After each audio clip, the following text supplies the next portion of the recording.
Вопросы вывоза и сбора мусора по сплавным маршрутам обсудили на совещании в правительстве республики. В Башкортостане наблюдается рост туристического потока. По итогам прошлого года он превысил 2 миллиона человек. Задача – создать комфортные условия для отдыха.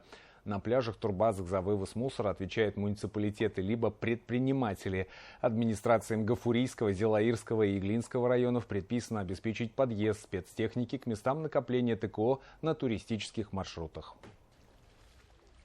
Мы договорились, что здесь надо организовать работу по установке контейнеров для твердых коммунальных отходов, своевременный вывоз обеспечить.